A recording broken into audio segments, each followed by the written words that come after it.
Big data, kalau pada umumnya orang melihat ya bahwa besarnya data itu harus sangat besar. Yang sangat besar ini kadang-kadang relatif. Dalam 1 menit harus ada sekian gigabyte atau apa. Tapi paling gampang menggambarkannya adalah seperti ini aja.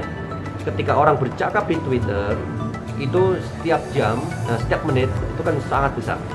Itu bisa kita masukkan dalam kategori big data, percakapan di media sosial. Kemudian juga ketika kita melakukan komunikasi menggunakan handphone, ada data lognya. Nah, lognya itu kan tersimpan di servernya operator. Karena begitu banyak percakapan, datanya sangat besar. Jadi volumenya harus sangat besar. Kecepatan penambahan data juga harus sangat besar juga ya. Dan variasinya juga. Jadi kalau datanya sama semua, itu ya big data, tapi belum betul-betul big data. Tapi kalau datanya macam-macam, ada log ini, ada log itu, berbeda macam-macam, sehingga kita harus gabungkan semua. Nah, ini membuat data itu seperti big data. Nah, berikutnya adalah apa yang bisa kita lakukan dengan big data ini.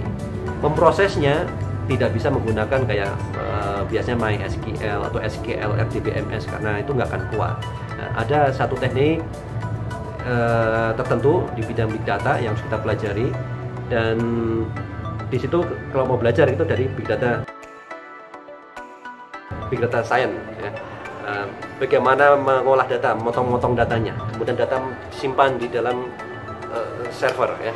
Kemudian gimana kita bisa mengekstrak informasi dari data yang sangat besar. Terus bagaimana memvisualisasikannya ya.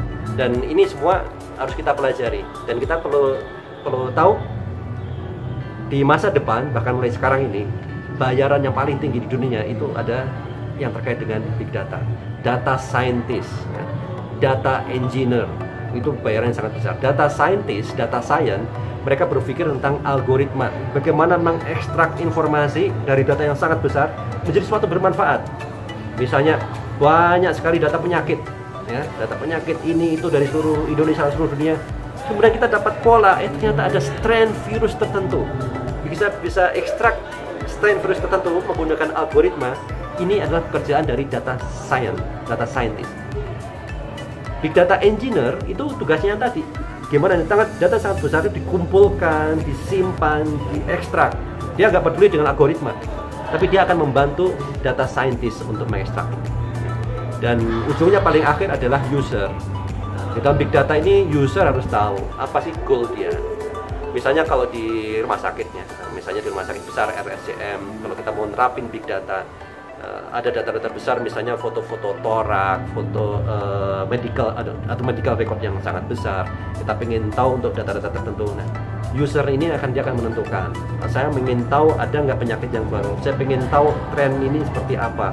Ada nggak misalnya model pengobatan baru yang pernah kita lakukan sebelumnya ternyata menghasilkan satu impact tertentu gitu. Nah, pola, pattern ini akan dihasilkan, dan itu akan bermanfaat bagi user dalam mengambil keputusan.